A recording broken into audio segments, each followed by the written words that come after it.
Stream is live.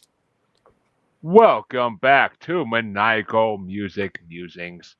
I'm your host, Jeremy, as always, here taking a break from living the life of an outlaw. Once again, I'm trying to avoid the guillotine until I'm the last man standing this year. You can find me where the killers hang, sipping on my Long Island iced tea. Neat, that is. This year was crazy. I was asking where's the bud in the hood, and this hoe wanted me to give her some late night tip, but she decided to stomp all over my heart, so now her body parts are in my trunk. And that's just the end of that story. Let me introduce my co host, though. He's known for being in too deep with the local lawman, to the point where it's life or death. You interrupt his money flow, and he'll walk up to your house, bomb first, and ask questions later. He gets asked all the time, "You are not a riot. So why do you think you are?"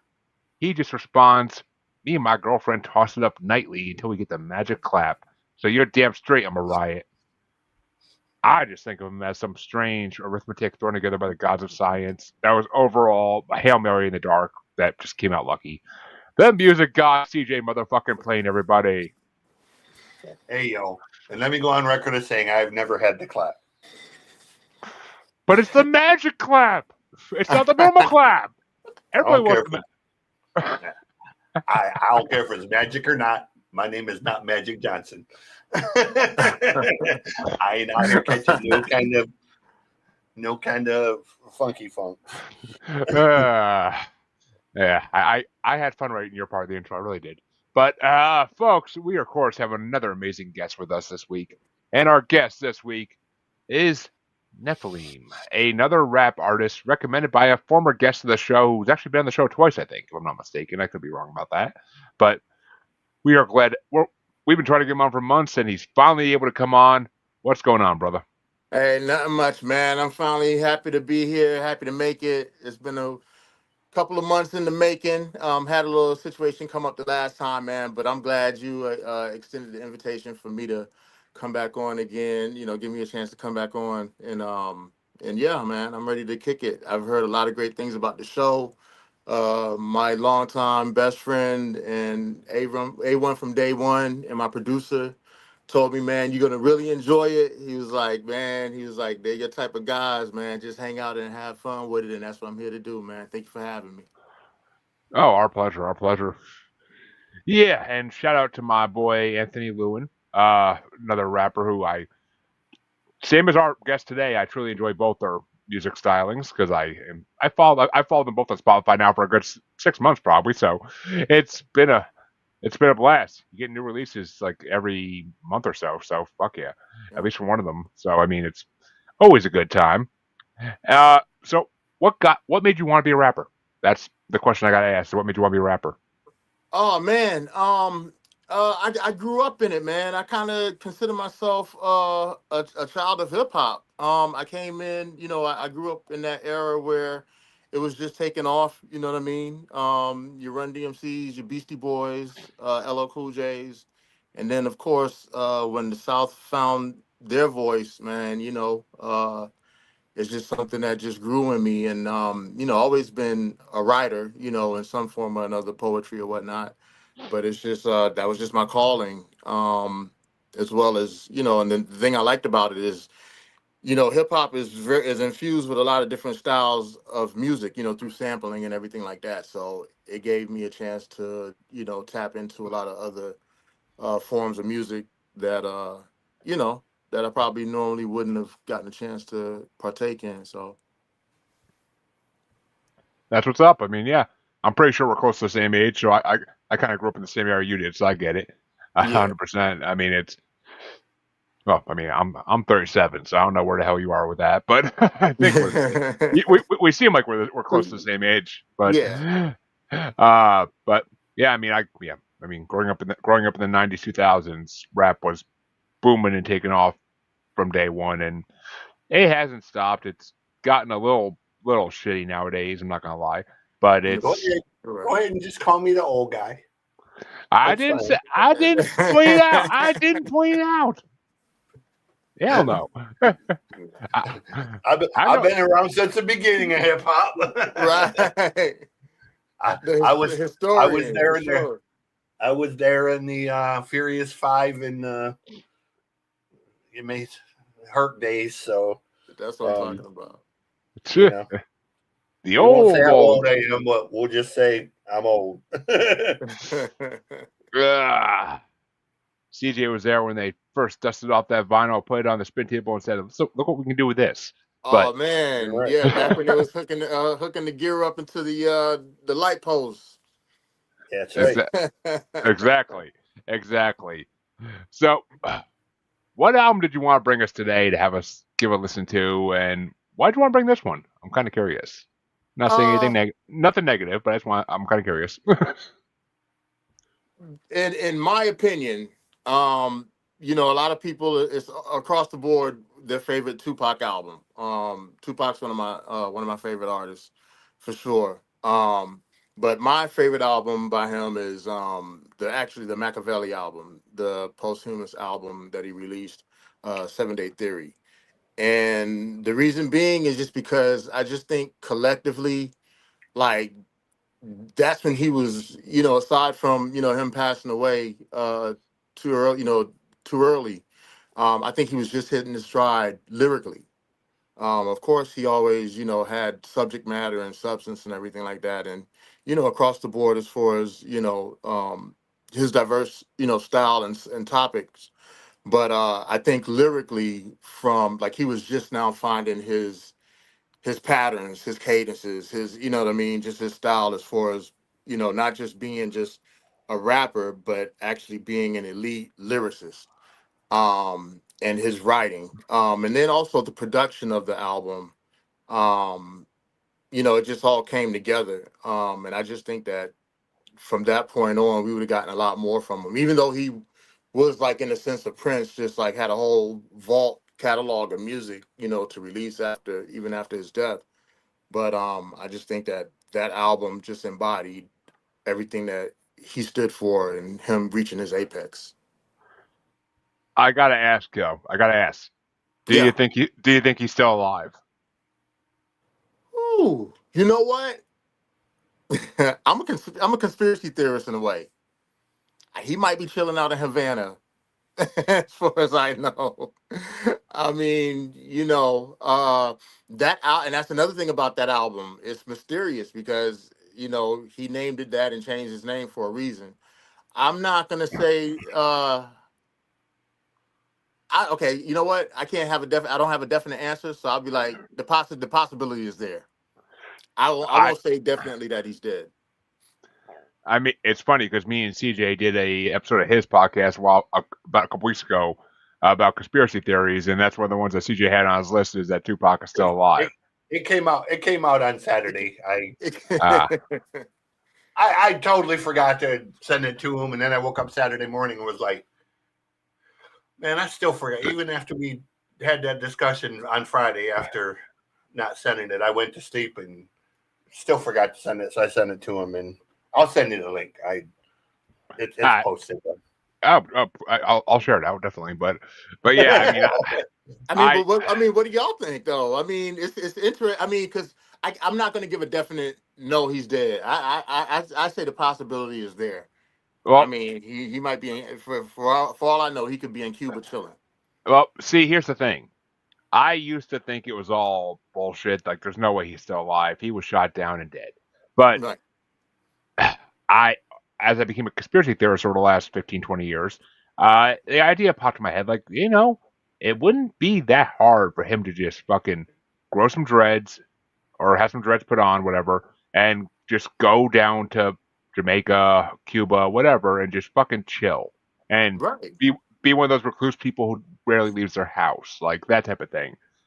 Like, it wouldn't be that hard to believe, and he probably has a group of people that know who he is and keep it quiet down there. Like, I mean, I almost wouldn't believe it, but CJ showed me some proof that like Elvis may be alive and maybe a pastor in the deep south. So, and Dude, that was that one is crazy because it's like, I don't want to believe it, but there's just so many coincidences between dude and Elvis, and it's just like, But okay, think when about it you're born, also. he would be if anybody, he would be able to pull it off. I mean, he did have connections to do that But I'm if he saying, like, wanted to. this dude in Arkansas, he has the same crooked finger. He wears a ring that he said he got from the niece of Elvis. He sings exactly like they've done like forensic voice prints of his gospel thing and what Elvis's voice is, and they're almost identical. He's the exact same age. He has the scar above his eye where Elvis had. Bob Joyce as a person did not exist before 1983. Wow. There's no records of this fucker being born or anything. It's just everything about Bob Joyce says witness protection or like a CIA type of thing. And it's like, okay, when you have one or two coincidences, okay, you bounce it off. But when you got 8, 9, 10 things, and then dude is like, he's literally got Elvis's ring, and he admits, I got it from Elvis's niece. Okay, how the hell does a pastor from Benton, Arkansas get connections to Elvis's niece enough to give him a ring that belonged to Elvis? Like, you just don't get given jewelry that belonged to Elvis unless you're attached to Elvis or somebody that is close to the family, you know, because that shit is priceless, basically, because Elvis fans will pay millions. You know, millions. Yeah, Elvis fans will mortgage their house over the little shit, let alone a ring, a gold ring with a signet that literally he wore dozens of times on live TV and in movies, you know. So I'm like, call it what you want. I'm not saying that is Elvis. I'm just saying there's a lot of coincidences. It's not beyond the realm of possibilities. Is what I Yeah. understand. We're not You saying know it's what I'm not. saying? We're not saying it's not Elvis, but you know, a fool can only believe so much before he's really a fool. So Right. it's you know, one of those things. But CJ, what did you think of this Machiavelli album? You know, I have a lot of respect for Pac. I've had so many arguments. You know, when people want to argue the greatest of all time, my greatest of all time is based on criteria that is probably totally different than other people. For example, I have never put Biggie on my greatest because Biggie only did 2 records. And to me, yes, it's unfortunate he died when he did, but I can't call you the greatest of all time if you only did 2 records when you're weighting it against people like Jay-Z, Nas, KSR1, Chino XL, who's done dozens of records. You know, so just for that fact alone, and Pac kind of falls under the same thing. Pac only did like 3 or 4 records. Unfortunate that he died, but Supposedly. okay. Anyway, you know, when you weight his thing against the others, I can't put Pac on the greatest list. Was Pac a supreme lyricist? Yes. Was he not? The thing about Pac was, though, what set Pac apart and what people tend to overlook wasn't the fact that Pac was just a great rapper or a lyricist. Pac was a storyteller. Right. And storytellers in hip hop are few and far between. When you have people like KSR1 and Slick Rick and Big Daddy Kane that told stories as opposed to just rapping about something, you know. So Pac was on another level just based on the fact that his songs were stories. You know, if you watch the movie he did Poetic, is it Poetic Justice? Yeah. Well, what was it? Poetic Justice. Boys in the Hood.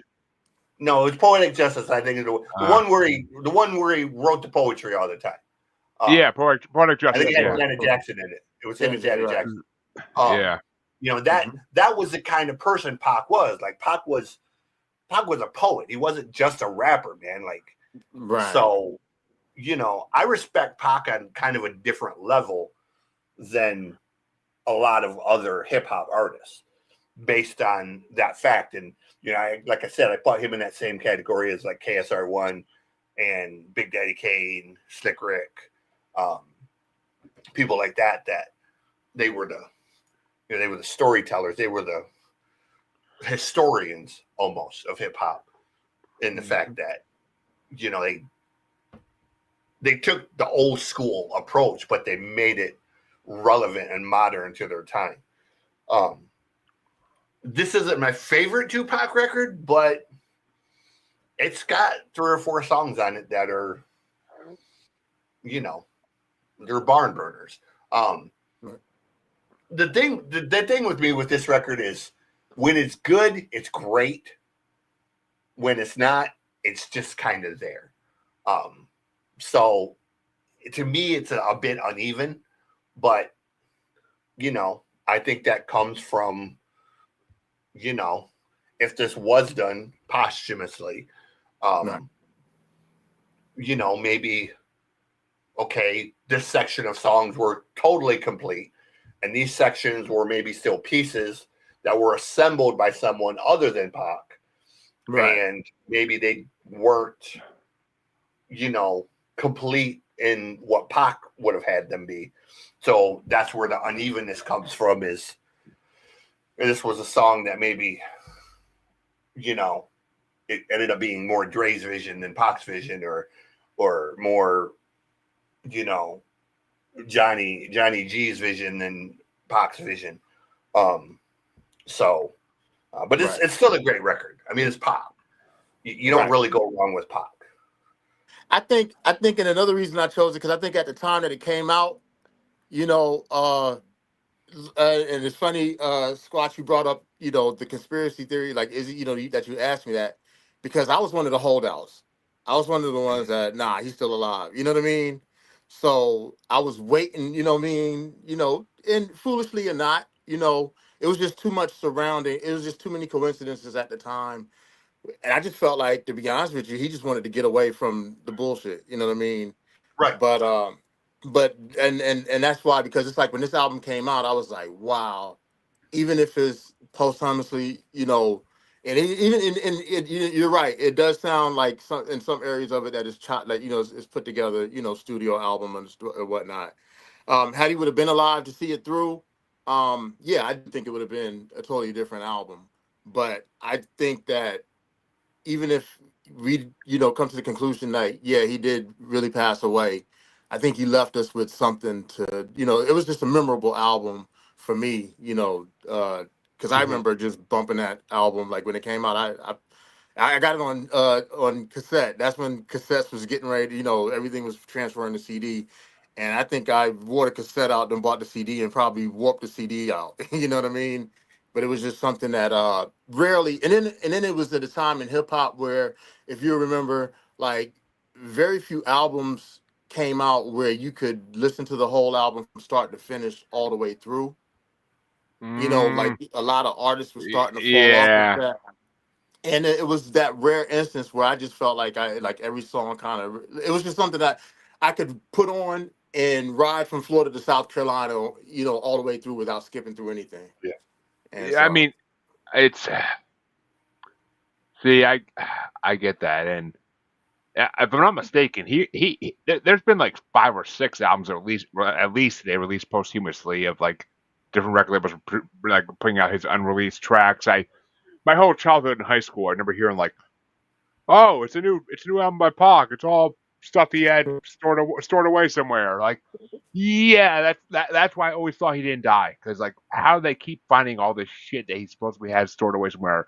Like he's singing somewhere, rapping shit and saying it to his record label, and just fucking like collecting the checks. That's all he's doing. But right. in hip hop, what makes hip hop unique uh, from Prince or other artists like pop artists, hip hop artists, man, they collaborate with so many different people and so many different producers.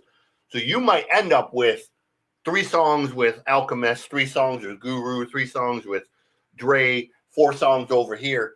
So there might still be 50 or 60 songs out there, and these motherfuckers are just sitting on it because they know they're waiting for that moment, like something's gonna come up.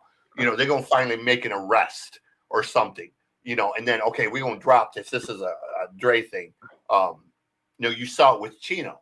When Chino, passed, Yeah, unfortunately. motherfuckers were like coming out of the woodwork trying to release this shit. And his daughter literally had to get legal orders because these motherfuckers were trying to capitalize on Chino's suicide. Yeah. And it was like this was unfinished shit that Chino would have never put out because Chino was a perfectionist and he would have never released unfinished shit. So to protect the integrity, his daughter has literally had to fight these people, So it's not unusual really for hip hop. Yeah, I guess it's not. I mean, that's obviously why I respect hardcore more than any other form of hip hop, because like take Geno Coltshit's untimely death about 5-6 years, not like a decade ago now, but like Scum, he was on Scum's label. Scum could have released all the Dark Half shit he had unreleased at that point, because he told me at a concert, he's like I got tracks and tracks of Geno and Dark Half like unreleased. He's like I'm working through it. He's like I'm trying to see what I think is good for release and what Geno wouldn't want released, and he's like I'm gonna do it over time. And he wasn't lying. Like he did over the last 10 years, he released I think 2 or 3 albums of Dark Half stuff that no one ever heard, or remixes that no one ever heard. But he did it tastefully. He didn't do it like, oh, here's an album every fucking couple months of his shit. No, it's Right. just, and the albums he's dropped have been fire. So like I can't hate on him for it because he's doing the right thing by dropping it because I want to hear more of Geno. Like Geno was his voice was so unique for hip hop. Nobody can do his voice in hip hop. Nobody. And if you Yeah. never heard Dark Half, go check out Dark Half. They're fucking incredible. But the two of them together is just harmony, pure harmony. But people say Boys to Men got harmony. I'm like, fucking listen to Dark Half. Jesus Christ. But so as far as Tupac Machiavelli goes, I have never been a Tupac fan by any means. I couldn't get into him. I barely can get into Biggie. Like I never saw why people said they were both like legends. Like I never can get into it. I mean, I love Dre and I respect that he wanted to bring Tupac up and like put him out there. And I mean, you saw it in Straight Outta Compton. They kind of did a good job of kind of showing that in that one scene where like he has Tupac in the booth and he's just like, and like it's when everything's going bad at Death Row, and he's like, I need to get the fuck out of here, and Tupac's kind of stuck in the middle of it, stranded on Death Row, as we all know. But Mhm. it's just Yeah, I Pac never. turned himself into a corner, man, that he couldn't get out of. Well, Basically. it's. I mean, it was on Dre too, though, because Dre brought him in, and then he didn't take him out with him. But Yeah, but Pac It was a was complex. Pac It was was a painting complex himself into that situation. corner. I mean, Yeah. and if you watch the American Crime Story like season about Tupac and Biggie, like it's just like there's so much, like they were friends. Like there's something behind that whole story that doesn't make sense. And to this day, it does not make sense. People are not going to kill a famous rapper just for beef. Like there's somebody's getting paid to do something. Well, Like I there's no, mean, Biggie did have the song. Now, Biggie did say, "You're nobody till somebody kills you." Too. You know what I mean? So, oh, I mean, you know what I mean? that's It could true. be, worth more dead than alive situation. You know what I I mean, mean? it's true. Look at Malcolm X. Look at MLK Jr. It's true. You're worth more dead than alive because you're a martyr. But Yeah. And, I and mean, you got it's to remember, Pac started with Digital Underground.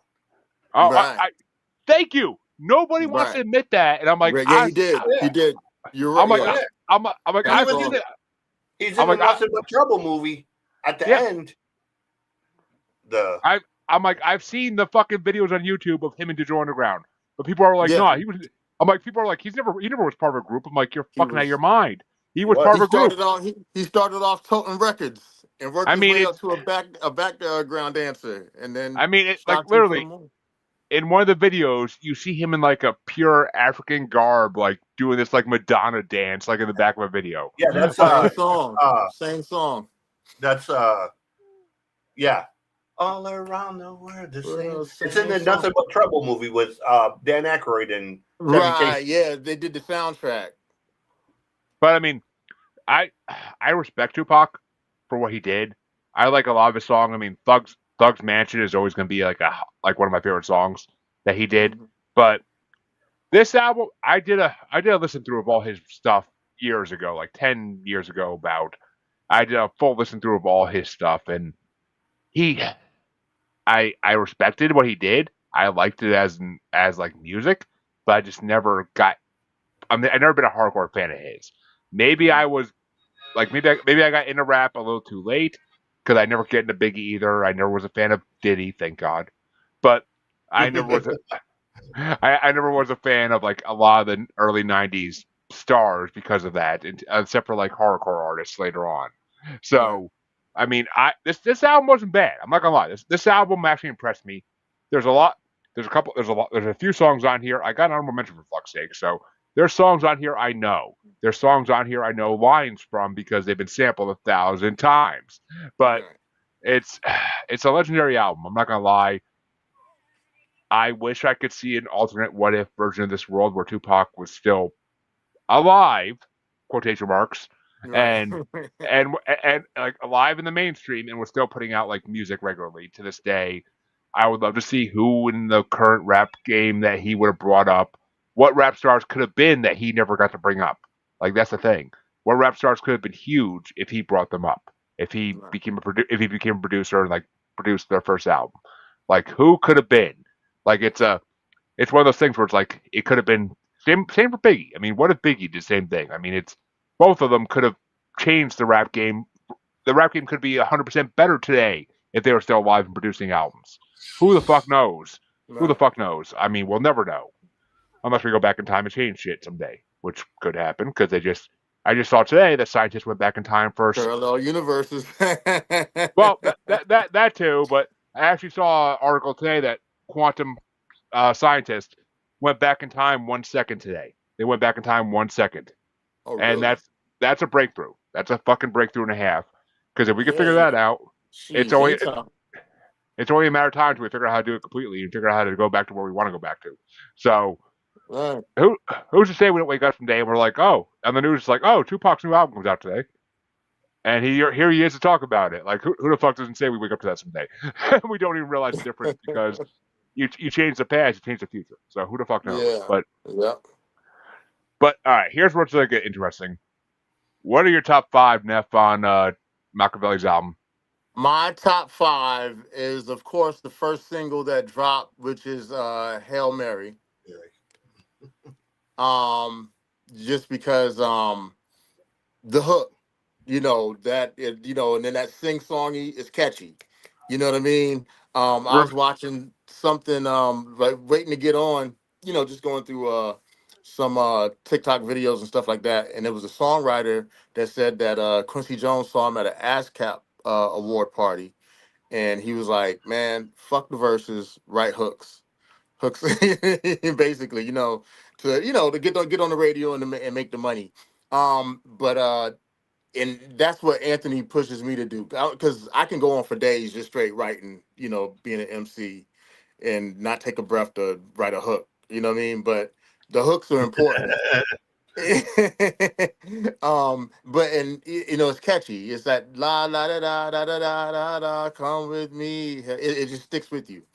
Um, and then when they released it, I was like, okay, yeah, this album might be something serious. My second one is Me and My Girlfriend. And it was interesting to find out that the woman that did the actual voice playing the role of the gun, she was explaining how that came to be, and how she really didn't want to do it, and Pac was able to convince her. She actually worked for Death Row label as a secretary, as administrator. And he was like, "No, I want to get this song on the album." So she went ahead and and did it. And I just thought that that was a creative idea. It kind of brought it to life. So Me and My was that Girlfriend.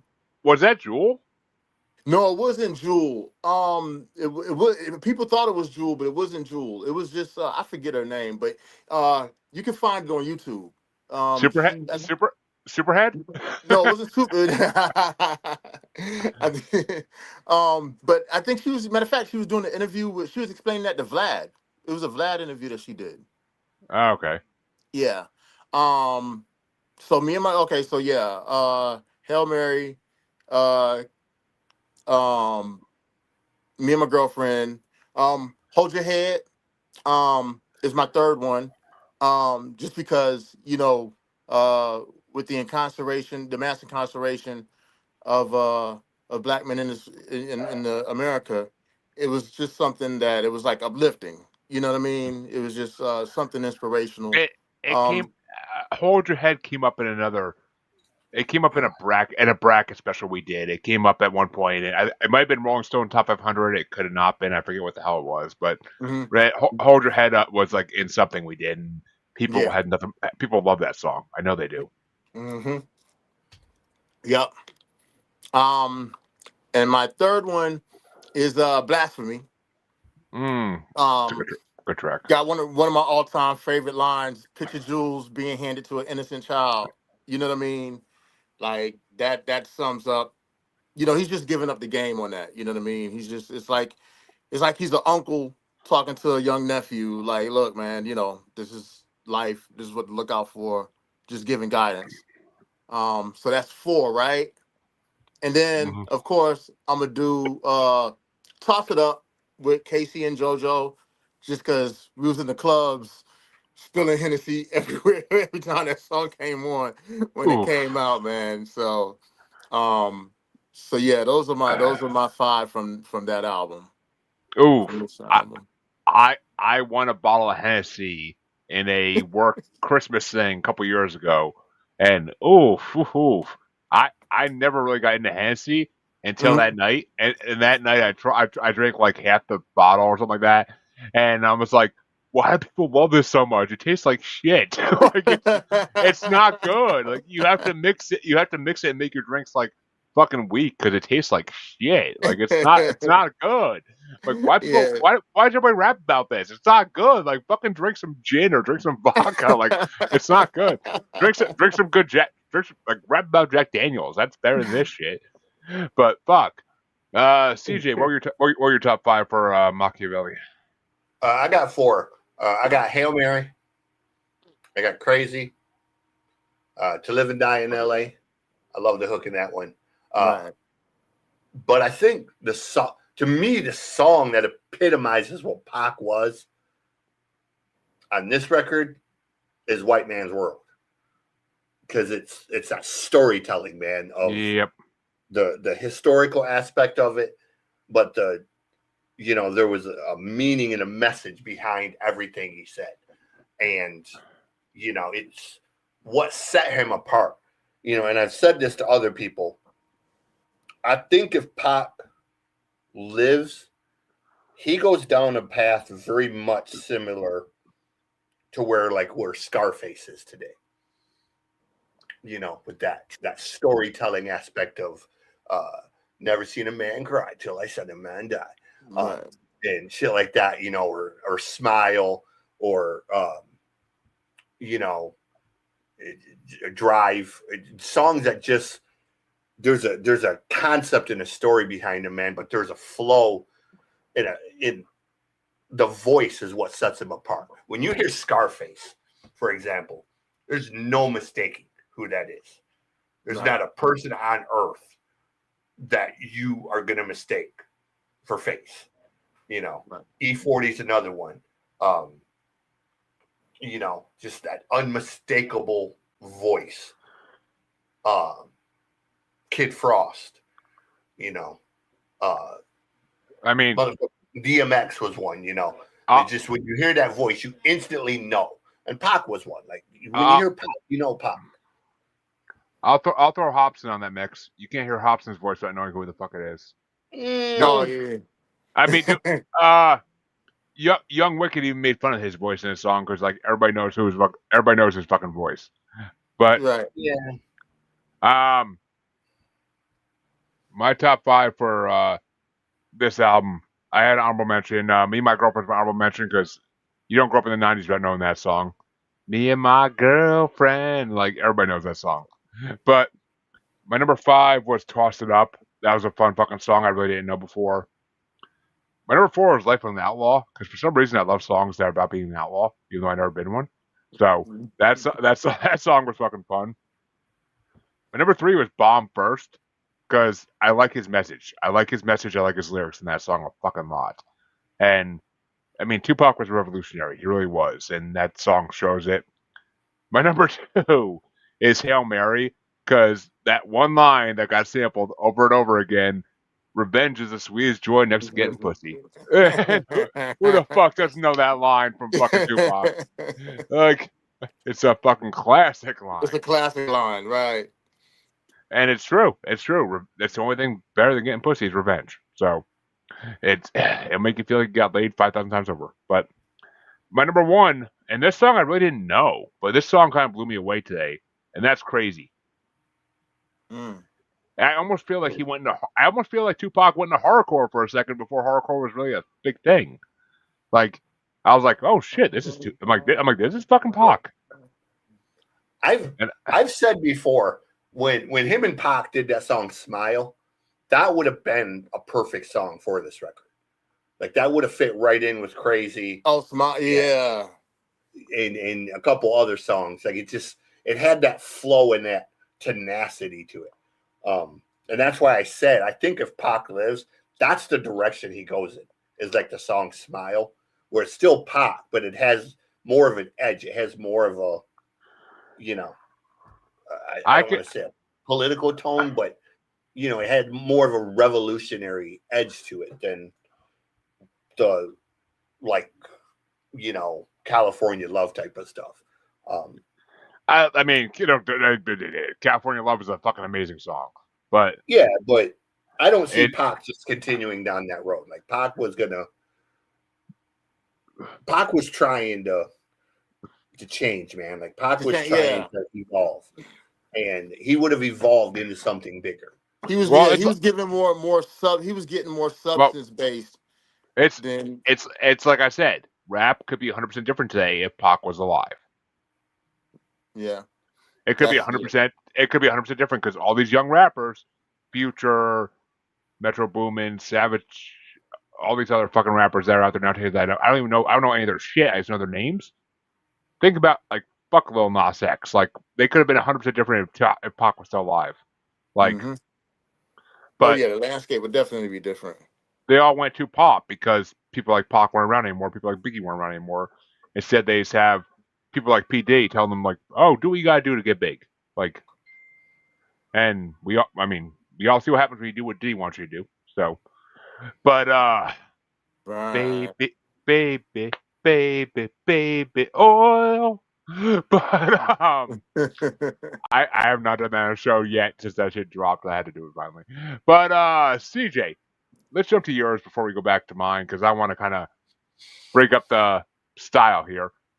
What album? What album did you? I'm not complaining about that either. But what album did you want to bring? I went back and forth, man, between what I brought and the new Public Enemy. I was kind of leaning towards the Public Enemy, but I was kind of like, okay, I want something that's like really, really musical. And Pac was musical, so I brought.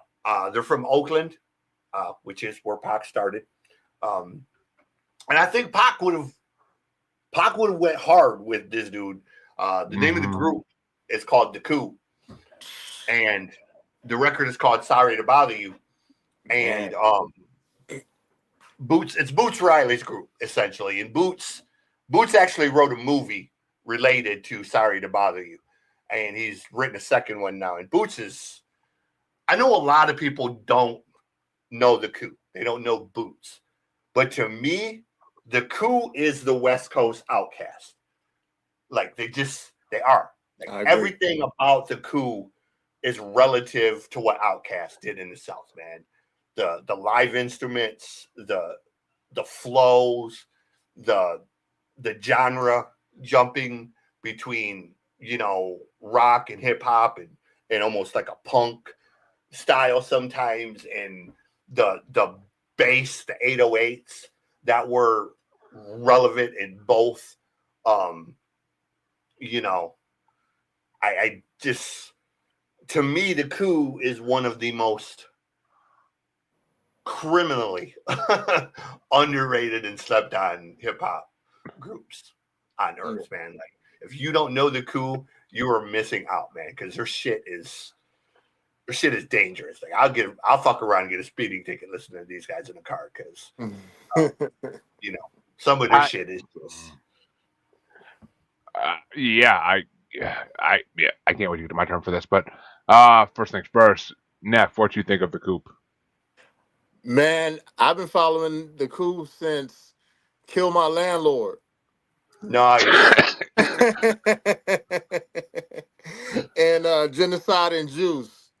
Man, yeah, you hit the nail on the head with that one, man. When they first came out, they were different because even before Outkast, a lot of people don't know that whole first album outside of, and then they had one of the first female DJs, um, Yeah.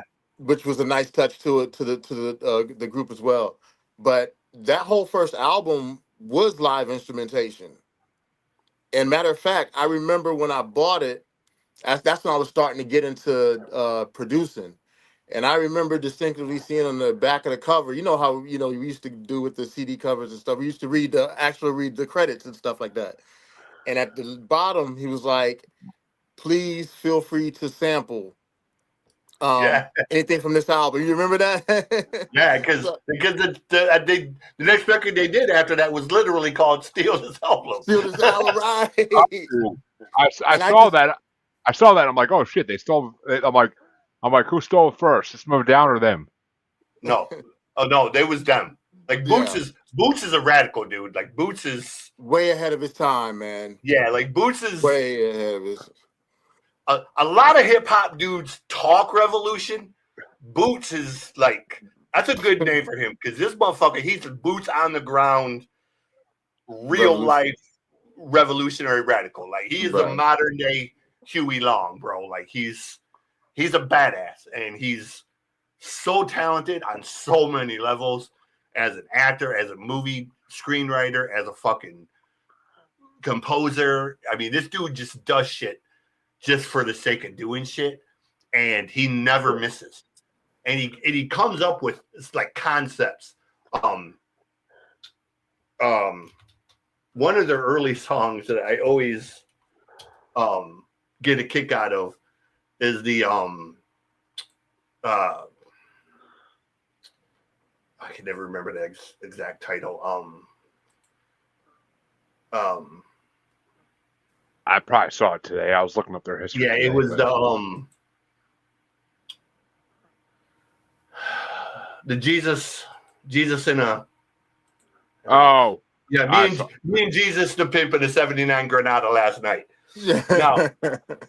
when you say that title, me and Jesus the pimp in a 79 Granada last night, that should not work in any way, shape, or form. But this motherfucker wrote a song that has one of the biggest fucking hooks in all of hip hop for that song, and it's so smooth. It literally ranks up there with like uh uh the Outcast tune, not Mrs. Jones, uh Bombs over what's out? Baghdad. Bombs over Uh Baghdad. no, the Outcast one where he's in love with the girl, he's talking to her grandma or auntie, whatever. Oh, I'm Oh, sorry. I'm sorry. Sorry, Miss Jackson. Yeah. yes. I mean, it has that same kind of hook, like, sorry, Miss Jackson. But it's just like, Boots can do shit, bro, like, just for the sake of doing it. And, And when won't I miss. tell people about the coup, they're like, who? Who? Who? And I'm like, man, you missing out because they're fucking great. Well, oh, Neff, did you finish your review of them or not? I didn't. I don't want to interrupt you. I Oh, I'm I sorry. did. I did. And the crazy thing about it is, um, this was when y'all sent this to me. This was my first time hearing this album. I didn't even I had to go back and check their whole discography because I was like, damn, I've been missing out.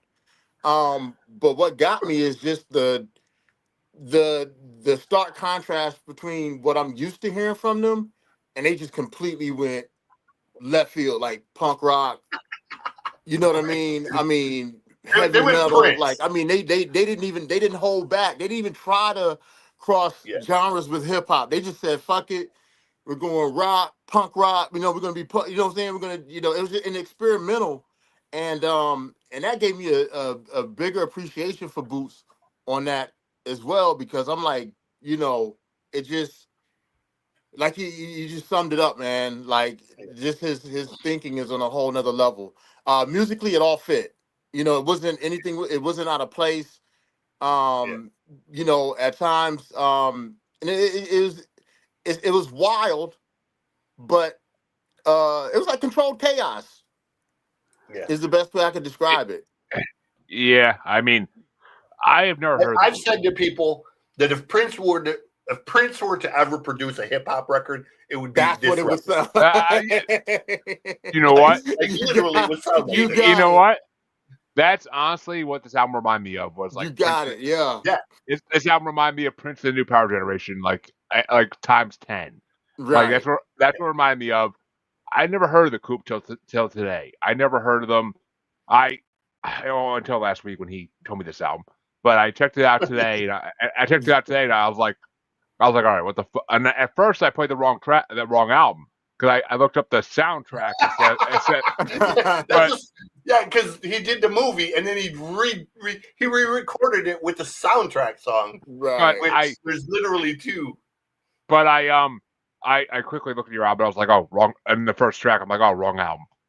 And I'm like, this can't be the album. And I went and I looked at your like message, and I'm like, okay, it's not the album.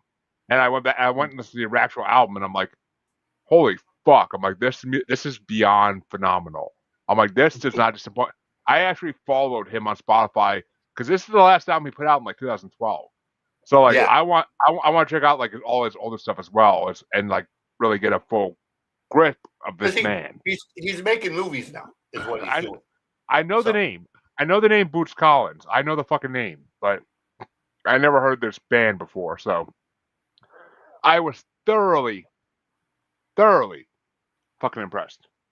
I mean, it blew me away. It reminded me, and you might hate me for this comparison, but there's this one track on the Beastie Boys' last album they did, Hot Sauce yep, Committee Part Two, Hot Sauce Committee yep, Part Two.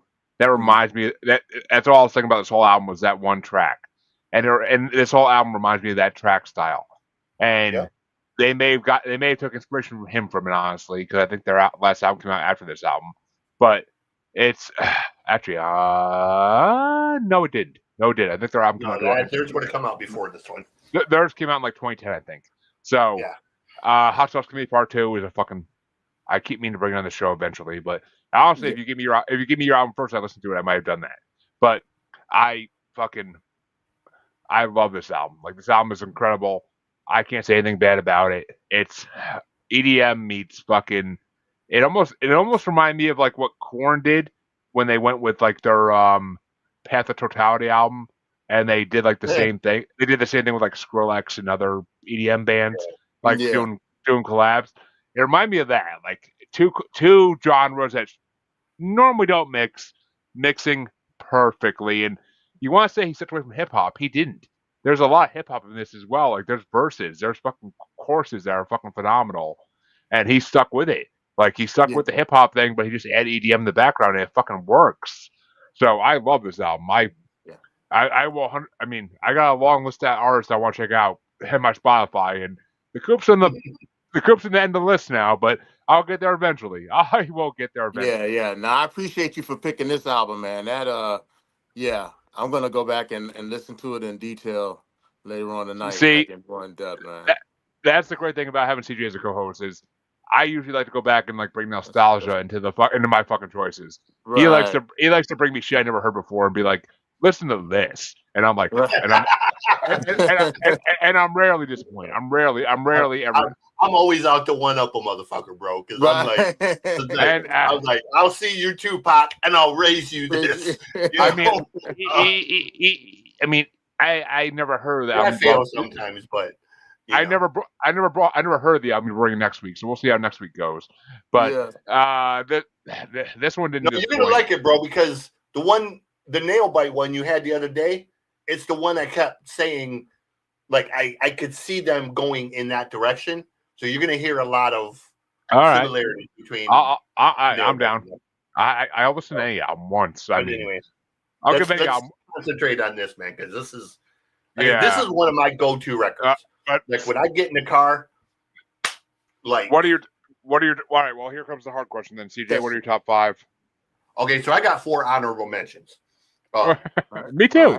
First one is Gods of Science.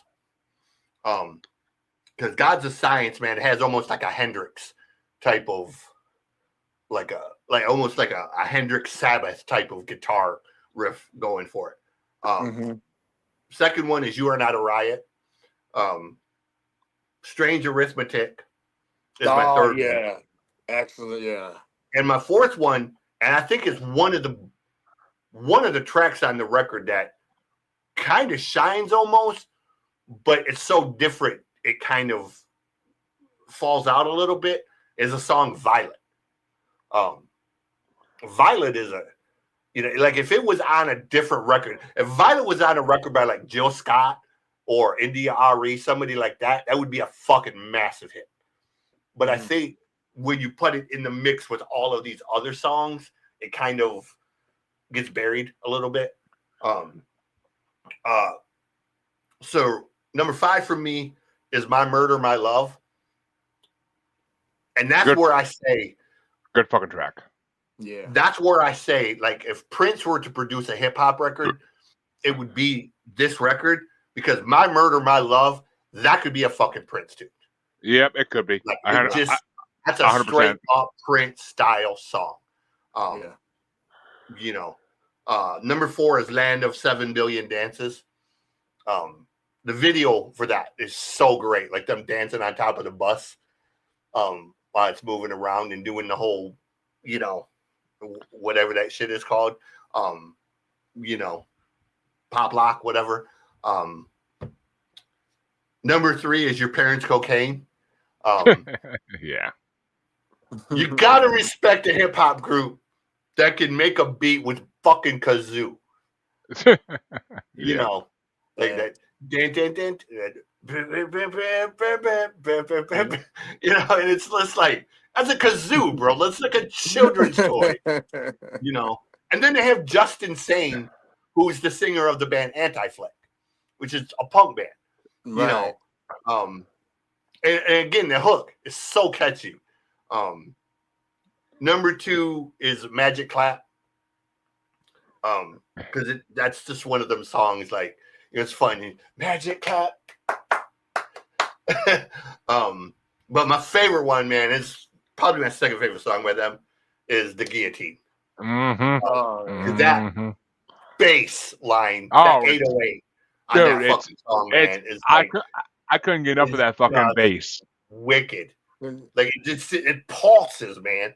Like, it just, you know, like, I wanted to get back work and dance to that shit. Like, I really did. Yeah, that's what I'm saying. It's just one of them songs. Like, I'll fuck around and get a speeding ticket listening to this record, because between like Magic Clap, Guillotine, Parents' Cocaine, like, I'd be sitting in the car just like swerving and shit with them.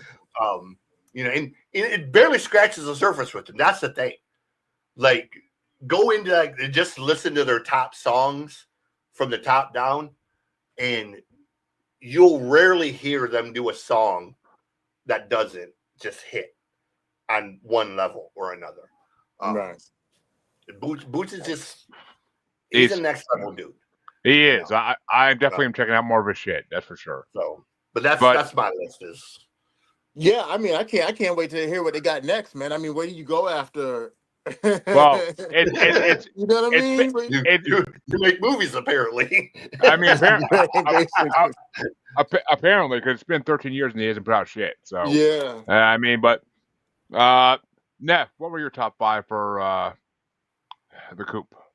My top five was number five, Magic Clap.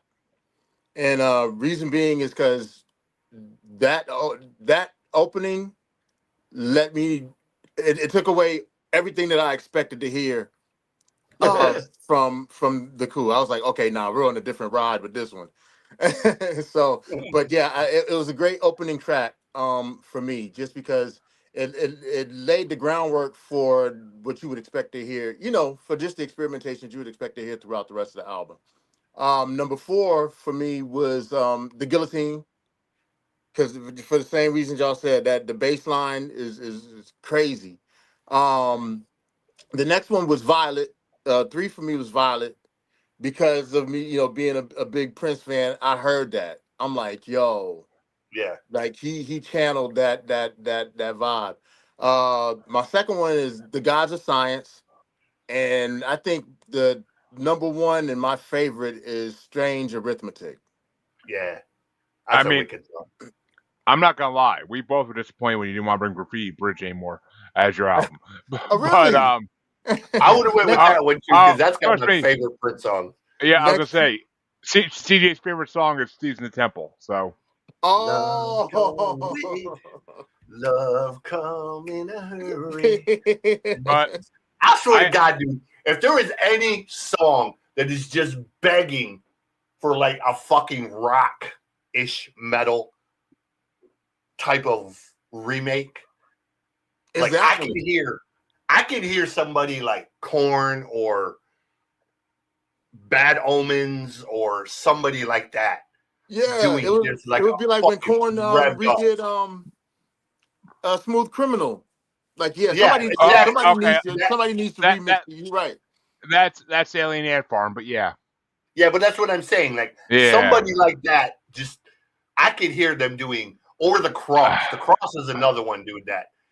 That song I is mean, just it starts so mellow, and then that correct guitar solo at the end co- fucking kicks in.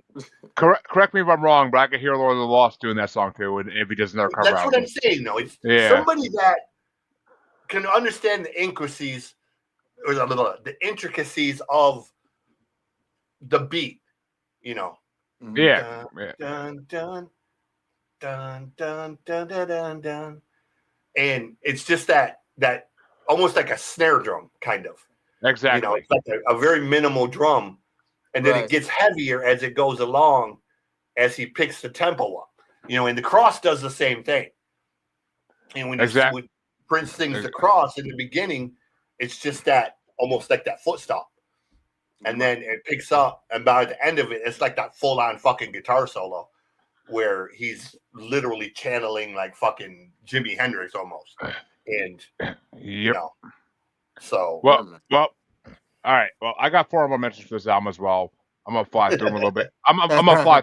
I'm gonna fly through them because we're running out of time. We're running long on time here, but then we still got another album to discuss. That's gonna take a while. I'm pretty sure. But Magic Clap was my first honorable mention because fun fucking opener. We've got a lot to teach you, Cassius Green. I really like that fucking song. that's a great That, song. that's a Mhm. good song. The Gods of Science, fucking phenomenal. I I dug the fuck out of that song. If it wasn't for the beats, if that song would have been a lot higher. And if it wasn't for the beats in the other songs, I mean. And Strange Arithmetic was my final honorable mention because Strange Arithmetic is fucking a fun song lyrically.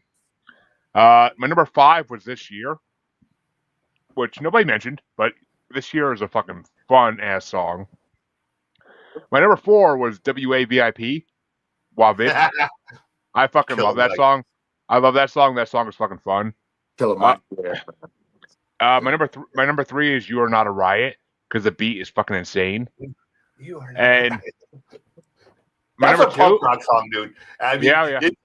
it's positioned as a hip hop song, but that's a fucking punk song. Oh, Okay. you're not wrong. You're not wrong. But Yeah. my number two, nobody mentioned yet, which is amazing. But my number two is Long Island Iced Tea. Neat. I almost thought that was I thought that was gonna be my number one. I thought it was gonna be my number one. because that song is fucking so good lyrically, beat wise, and everything else. But Mm-hmm. then I heard the guillotine, and nothing was beating the fucking guillotine on this fucking album. Nothing. The guillotine might be one of my favorite songs of all. I said to my friend at work, I'm like, you gotta fucking hear this. I'm like, I know you don't like rap unless it's actually fucking amazing, but you gotta hear this. Like, Right. it's oh my god, it's phenomenal. So like, I will be going to check out the rest of this band shit because like the Coop is fucking something I never heard of. They flew under the radar for me until now, but I will be fucking checking them out. Yeah. But There's no bad songs on this record, dude. So literally That that anything you that's name, that was the yeah. That's the like crazy thing. you're not I'm wrong because, like you said, whether it's Cassius Green, whether it's whatever, Violet, whatever, they're all great fucking songs. oh, they It's are. I just, mean, I was actually trying at a certain point to not put any more on my fucking album. I mean, on my list. I'll try not to play more on my list at a certain point because I'm like, I gotta stop. I'm getting out of control Right. here. and that's But what I did. I only added 4. I literally could have added half the I know. stuff you said. I but Um, it's all new to me, so I gotta fucking list what I hear. But it's right. time, I guess. It's time. It's finally time. Because Niff wanted to bring a 1996 album. I'm like, fuck. There's nothing in 1996 I haven't brought before that really, or hasn't been brought before that I really want to bring. And I'm like, you know what? I'm gonna do something here that's a callback to the person who recommended them to me. Because when my buddy Anthony Lewin was on the last time with my original co-host months ago, actually this has to be back in September of last year. Actually, um, I brought a little album with that episode called Mystic Styles. And All right. I was like, you know what? I haven't brought on 3-6 fucking Mafia in a fucking minute. And I need some 3-6 Mafia in my life right now. So I'm like, let's bring on the next album after Mystic Styles, The End. and You talking about a I classic there, man. and I'm like, it is a classic. And I'm like, it came out in '97, so I'm only a year off for the fucking guest album, so I'm fucking down with that.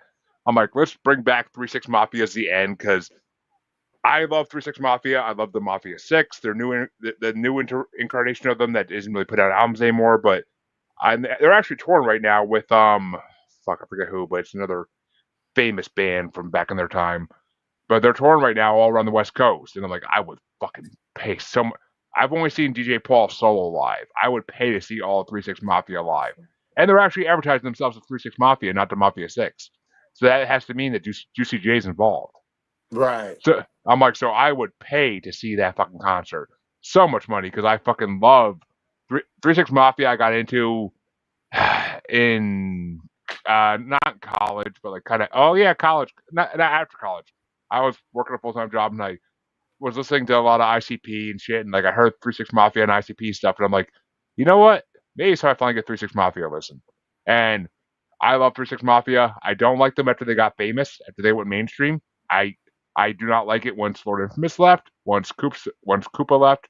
I hate that shit. Like the my co-host would bring that shit on. The most known unknown, the most known. Like he'd bring on that shit. Right. Even when the smoke clears, I'm not a huge fan of that album because it's just that's when they go mainstream is when the smoke clears, and I'm not a fan of that. I like their hardcore roots, their southern Memphis hardcore, um, crack house roots, basically. Like that's what I like. What the fuck's it called? Trap house. I like their trap house. Their old school trap house rap is what I like. Yeah. So I'm like, you know what? I haven't brought 3-6 Mafia on in almost a year. It's time to bring 3-6 Mafia back. So the end of the statement and that's the end of the album. But I got Neff. What do you think of the end?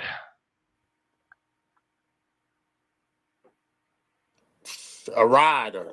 A ride. Put it on. Don't no skips. No skips. No skips at all. And to be honest with you, yeah, like you said, I missed Lord. Lord Infamous brought so much to this album. Um, like, and to be honest with you, his style was basically the staple of this album. Mm-hmm. His Horrorcore. fingerprints, his fingerprint. Lord Infamous is, and I think that's why he's missed so much, man, because he was actually kind of like the blueprint for the original, like you said, before they went commercial, for that true Memphis sound, that gritty Him, sound him, that him, Koopsta, and Country Black kept all the and albums country. original. Right, right, right. Juicy J and DJ Paul had the beats. They Yeah, did, but they all kept the fucking album original. I mean, Koopsta, the three of them kept the album original, and then Gangsta Boo and LeChat were just added flavor. But right, right.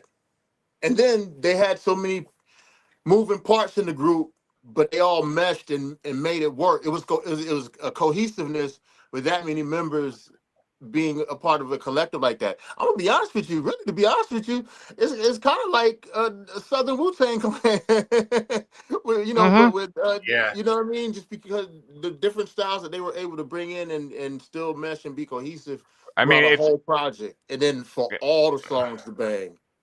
it's kind of funny because they were inspired by Insane Clown Posse to become a band, to become a group, because Really? that because eventually they did Hypnotize Camp Posse, and that was like that was a nod to ICP. Oh, okay. Oh yeah, you put me onto something there. Word. And they collaborate with with ICP back in the day a lot of times, but Yeah. it's it is. I mean, ICP was on one of their albums. I think Chapter Two, World Domination, or where the hell it was, but I think they were on that. But I mean, yeah, it says in ICP's book that like 3 6 Mafia wanted to be them, so that's why they start Wow. because they heard them in the early '90s, and then by the mid '90s they started like rapping as a group.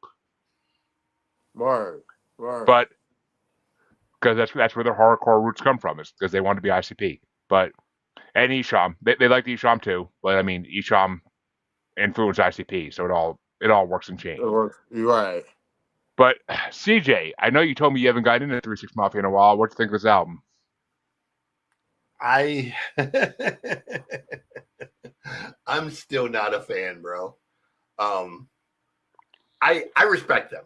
I do. Like, so being born and raised in Michigan, I joined the National Guard and moved to Arkansas right around the time Southern rap took off. So I was in Little Rock while 3 6 Mafia, Lil White, Paul Wall, Well, Project okay. Pat, Hold all the on. Little White didn't get fucking into this picture until like a decade and a half later. But yeah. no, Lil White was doing shit with Jelly in early 2001. So Yeah, but 3 6 came up in the early '90s. I mean, okay, well, but still, nonetheless,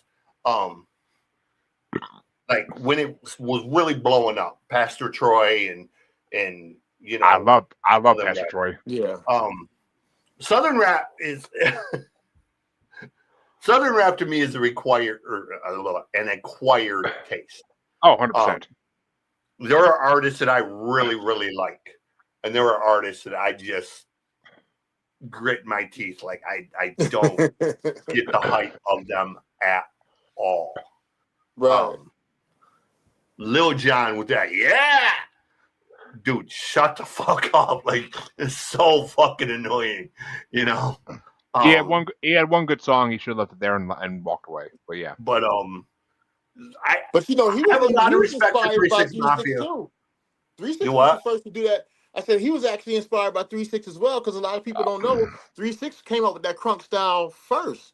Well, that's what I'm saying. I have a lot of respect for 3 6 Mafia for what they did. But they're also a group that I don't always connect to. They have certain songs that are good, and then they have some shit that's just really, really repetitive, and it's just kind of like, okay, yeah, next. See, that's what I'm saying. Even in this album, you could hear them getting mainstream a little because the crunk thing was taken off, and they were getting mainstream. Even in this album, there's some mainstream tracks I can't stand. But so, yeah, I 3 6 Mafia, I spend more time skipping their songs than I do actually listening. But I love that they did the hustle and flow thing. That was cool. Smack that hoe. Smack that hoe. Yeah. I love the fact that they put Haystack in the movie. Like that was a cool touch to really representing the South, because Stack's a major part. Whether you like the guy or not, or what he's done in his past, Stack's been there. And even in that minor role of just that club DJ, it was 3-6's way of saying, okay, we're going to represent the whole spectrum of Memphis and Nashville. So, you know, it was a cool touch. It was a cool nod. You know, so yeah, that's pretty much what I got for 3-6. I mean, and you want to talk Lil White? I brought Lil White and Jelly Rolls No Sick Days on this show before. I fucking love Lil White. I'll be bringing some of his solo albums eventually because I No fucking Sick love. Days. You mean No Filter? Yeah, no filter. No, yeah. I mean, No Sick Days is one of his albums, but no filter. Yeah. I brought No Filter when Jimmy was my co-host, and because I fucking love that album. I saw that album perform live when they opened up for Twisted, so I fucking love that album. But okay, you might kill me, but I got 6 honorable mentions for this fucking album because this album's fire and I can't not. I'll fly through them though because they're nothing to really talk about too much. Money Flow, it's a dope ass track. I like it. I'm not gonna say it's the greatest, but it's good. Where's the Bud? Where's the Bud's my next honorable mention. It's classic. I love Where's the Bud. But on this album, it's just like it's a breeze by. It's not anything amazing. It's one of their classics, but on this album, it's not shit. Where to Kill Us Hang, I love the lyrics and I love the beat. It's hardcore to the max, so I fucking love that shit. Last Man Standing, same thing. It's hardcore. It's fucking what they do phenomenally well. Same with Life or Death, which you can't listen to on Spotify for some reason. But I looked it up on YouTube, and it's like the hidden track for this album. It's kind of like their outro. Life or Death is a good track. And then my last honorable mention on this is In Too Deep, because that's fucking In Too Deep is classic. This is where I get into my classic 3-6 shit, because In Too Deep is fucking incredible. My number 5 is Stomp, because Cottonmouth Kings did a track that's very similar to that, but 3-6 fucking nailed it. Like the whole stomp and the fucking like creepy ass beat behind it is like pure hardcore. My number 4 is Destruction Terror, because I fucking love that song. Like that's Lord Infamous's fucking verse in that is phenomenal. Like I love the beat. The beat is so fucking classic hardcore. Yeah. My number 3 is Walk Up to Your House, because that's not even hardcore, but that's just that's classic 3-6. Like walk up to your house, like pull the gun out, like that's gangsta shit. And that's what they're known for, was gangsta shit, like with hardcore background. Like they are known for their gangster shit. And I love Walk Up to Your House. My number 2, and the fact is my number 2 kind of fucking pissed me off because it's not my number 1, but it can't be. You'll see why in a minute. But my number 2 is Body Parts, because that is one of the most classic rap songs in my opinion of all time.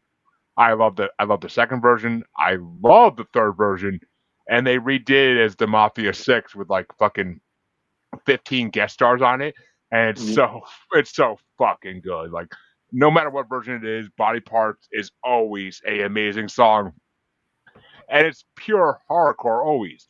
I put the body parts in my trunk. Like that's hardcore. That's ICP shit. Like I fucking like don't look in the trunk. Like that's from ICP's first. That's from ICP's first album, and fucking fuck. Night of the Axe. Night of the Axe. Don't look in the trunk when like the cop pulled them over, and the fucking like spoken part's like, don't look in the trunk. You say like it's fucking classic. Like it's that's ICP's influence right there. Yeah. And my number 1, my favorite 3-6 song of all fucking time, came out for the first time in this album. It came out again on World Domination, but it came out in this album first. Late Night Tip. Just that fucking piano-y ass beat. Bam, bam, bam, bam, bam, bam, bam. Bam, bam, bam, bam, bam, bam, bam. Like it's fucking. Oh my god, I love Late Night Tip. And before I met my wife, before I was a married man, that was my theme song. Like I need my hair done, bitch. Me too. Don't come to me about don't come to me about that shit. Like it's fucking Late Night Tip is fucking one of my favorite songs of all time. Yeah. I love that fucking piano beat, and I can't get enough of it. Like anytime that comes on in my car, it never gets skipped. It never gets skipped. I have that like 3 different times in my fucking like list because of different albums it's been on, and that song is never bad. Like it's just always good. Like it's just Yeah. 3 6. It's 3 6 Mafia's best fucking song. But the only song that comes close to it is it was a long night, and that's off of Mystic Styles. But if you actually go back and listen to that episode with Anthony, I actually rapped all Lord Infamous's verse on that episode. So Oh, I I'm know go. that song. I know that song by fucking heart. But Nif, what were your top 5 off that album? All right, my top five is number five is I ain't going. Um, just I like Lord Infamous, of course. And the subject matter, the production on this album for me was all the way live, all the way down. So for me, it was more so about them being knowing that you were gonna get all gangster shit, but how creative they could get with it. Yep, So I ain't going was one of those for me. Um, my second one, I mean my fourth one is Destruction Terror, and classic, classic. yeah, and I love the way that they used LL Cool J's "Mama Said Knock You Out" sample I in didn't there. catch that. I never caught that, but okay. Yeah, Destruction Terror. Yeah, go back and listen to it. Yeah, they used I "Mama I Said I, Knock You." I haven't listened to LL Cool J in a fucking minute, so yeah. But yeah, they used it was a clever way that they used that sample. And I like that. My third one is Money Flow, because hmm Gangsta Boo, you know what I mean? Rest in peace. We we actually did a Gangsta Boo bracket on the show like right after she died in honor of Right. her. We put all her songs from her 2 solo albums into a bracket, like kind of put them against each other. But Oh wow. Very underrated. Underrated. oh, her Underrated as far as I like one of the she best did female oh, go ahead. I'm she sorry. she did a song called "I Faked It Last Night." It's one of the best female rap songs you ever hear in your life. Right.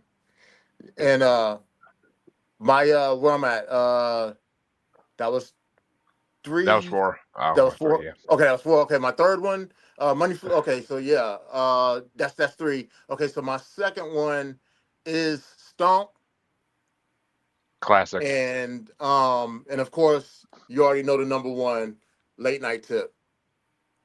It's how can anybody Late not Night, like that? It's just such a Late Night fucking Tip. amazing song. That Like it, yeah. But that is, yeah. well, speaking of someone who may not like it, CJ, what'd you get for this? I don't even want to say 5 because I doubt you did, but I have good stuff. I wrote the beat is nice, but I don't like the rapping. So that's what I had. really? Oh my Yeah, god! I Would. wasn't, I just wasn't connecting to it, dude. I just wasn't. I wasn't feeling it at all. I think part of it, honestly, I probably should have listened to this one first. Yeah. I made the mistake of listening to this one after Tupac and after the coup. So after listening to those 2 records back to back, this one was just Well, like, that's the same fucking thing I did. That's the I same wasn't fucking thing I feeling did. it. I wasn't feeling it, bro. Like I just Uh, wasn't connected to it. But like I said, I got a lot of respect for him. I really do, man. Like Production something else. I'm I not mean, dogging them out or anything. I'm really not. Like there's stuff they do that I like, and there's stuff they do that I don't. But that's all of Southern rap. That's or Southern rap. That's a lot of artists. Pitbull, for example. There's shit by Pitbull that I totally fucking love. Then there's shit by Pitbull that I'm just kind of like, okay, that could have just been left in the trash can. I can't get into You know, Pitbull. My fucking mother likes Pitbull. That's why I can't get into him. I respect it, man. And some of his should be bangers, bro. Like Oh, You know, he doesn't do bad shit. I'll tell you that. But my uh, mother loves him, and she thinks he's the sexiest man alive. So I can't get into him. I mean, he getting That paid. would do it. That would definitely do I mean, it. he getting paid. I mean, that's obvious from looking at him. That man is definitely Oh, Oh, well, 100%. not. he found his niche too. He found a good niche, Yeah, and he's Well, milking that cow for oh, everything it's worth. yeah, that's, he's yeah. milking that shit. He really is. But well, He just did a reggaeton record with some dude. So folks, we brought you your albums thrice for tonight.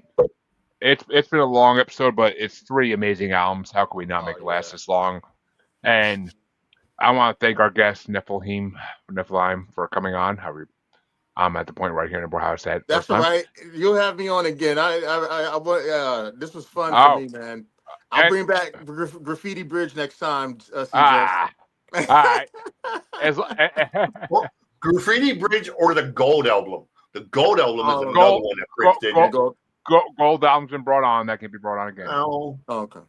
Dude, there's been a lot. Prince is one of the most represented artists in this fucking show so far. So yeah. Oh, okay. Uh, Word. but Graffiti Bridge has not been I, brought on yet, so that's allowed.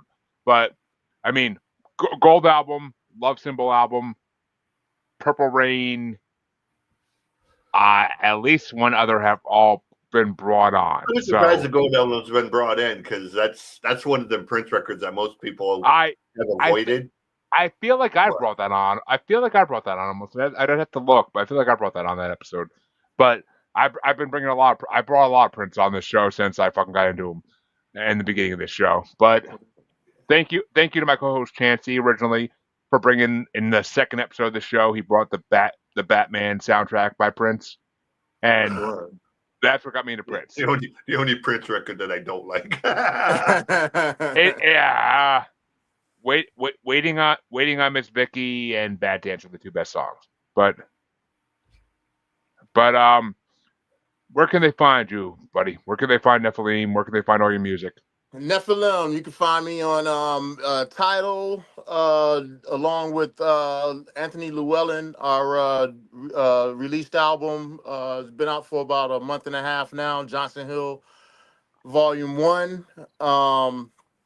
So you can find me on Facebook, of course, Instagram, all Nephilim, spelled NPHELIHM, 2 words, NPHELIHM.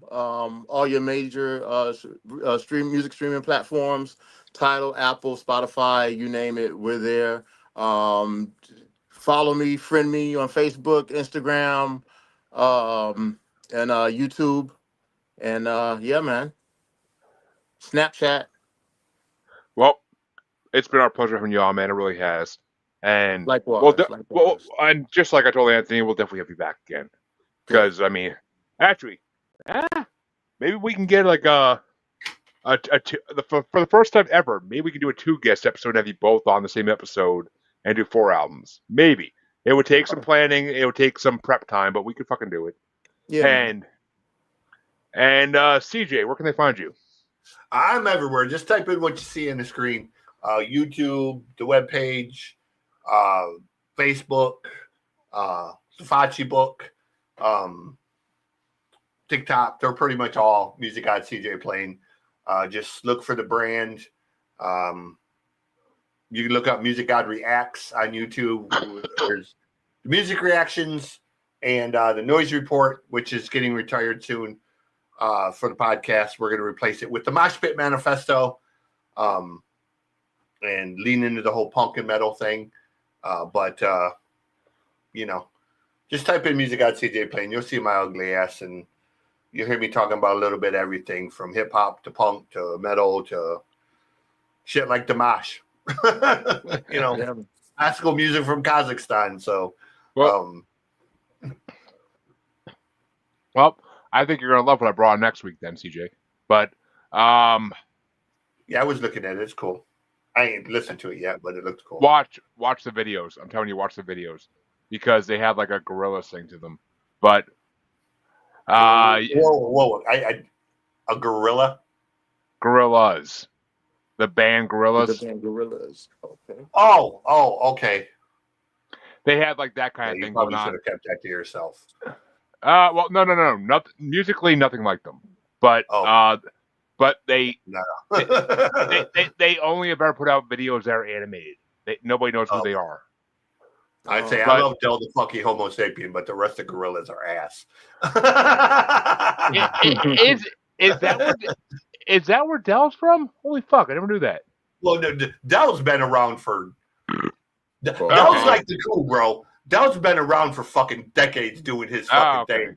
The motherfuckers Yeah. that stepped on That, Dell. all right. That makes sense because I mean, a lot of brackets I put together that are rap. Dell's on them, but Yeah.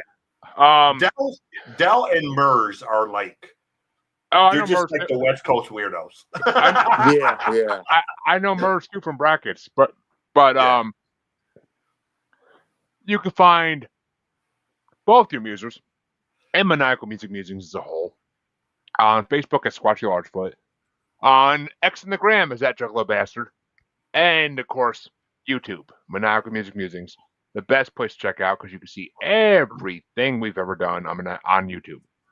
Spotify and all the other podcatchers are on there, but it doesn't go back that far, and they don't only put out like so many episodes. So go check out YouTube if you want to see everything we've done, all 100 plus episodes of regular episodes, plus all the bracket specials.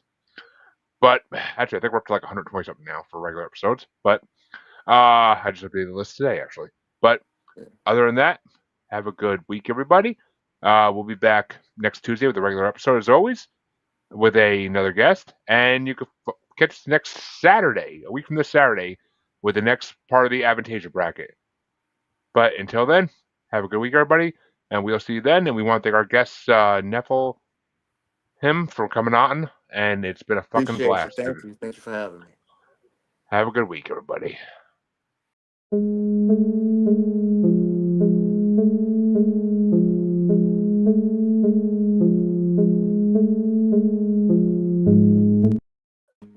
All right, he bounced.